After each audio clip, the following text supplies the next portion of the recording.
the biggest thing about cities and the difference between then and now, in the olden days, when my parents were living in the village, it was very simple. You woke up, you cooked your food, you ate it, you slept. We are living in a place what I call a concrete jungle, in houses where you cannot do that, where you are evaluated by what you can do skill-wise, what you can do education-wise. And so there's this very, very big disconnect between what used to be and what is now.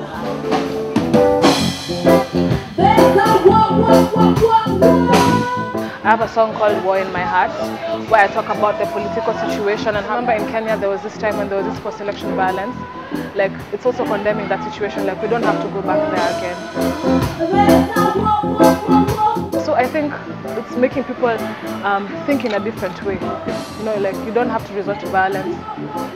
Let's just, you know, sit down and solve our problems, because we're all human, we're all the same.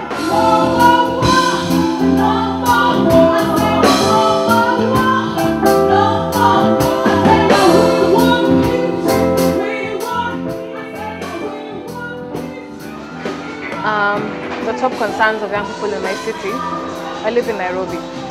Most of the young people there are very concerned about unemployment. Like, it's always a problem. Like, you start to wonder, like, what's the point if I finish school, have my degree, have all these papers, and I still can't work? I stay home for like years without a job, you know, and that's a problem. So it's really been discouraging people where I'm from. You know, all of us face a lot of challenges. Wherever we are, all the youth, with me, you can relate to what I'm talking about, yeah? There's always problems with, you know, you want to get a job, yes. You want to go to school, yes, you want to go to hospital, yes. There's always a problem, you know, in our cities sometimes. There's no employment. Like, young people have resorted to things like prostitution to at least get money for their family, for, you know, their children.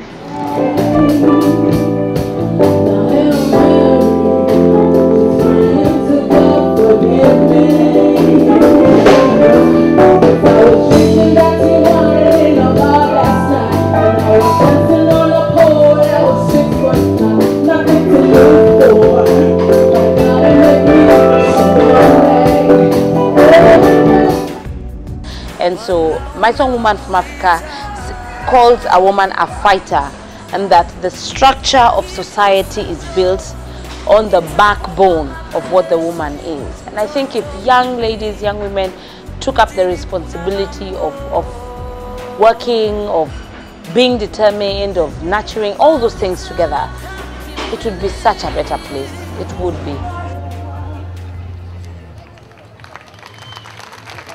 The name of the next song is Kaleidoscope, and what it means is we're from different places, different countries.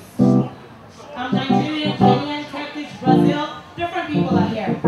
And we see things in a different way. But the most important thing is the way you see yourself.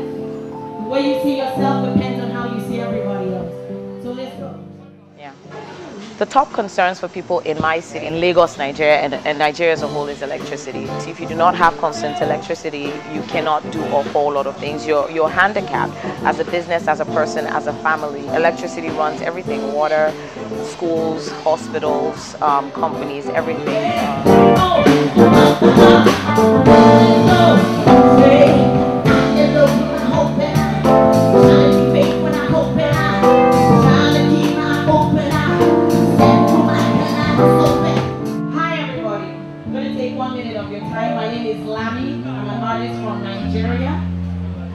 Where I come from, the average person doesn't have constant electricity.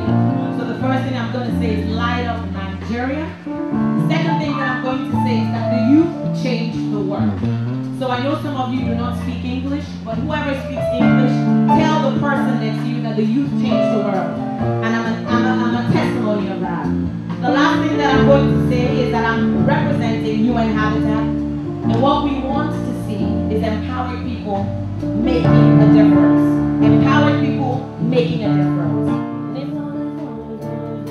One of the main issues as we become urban is education, and by that I don't mean education in a school system. I mean people renewing their minds and understanding what the challenges will be for them as young people, and also what the requirements will be. As a young person, as my country or my community is becoming urban, what is required of me, what can I do, and also the government educating them and saying this is what we plan on doing, a clear line of communication so everybody's on the same page.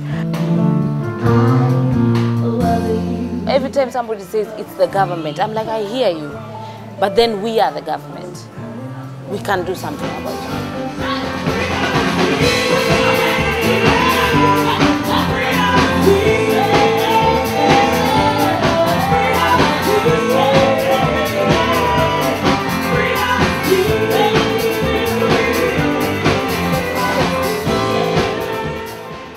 The happiest thing for me would be to see another young person begin to live their life with what they have.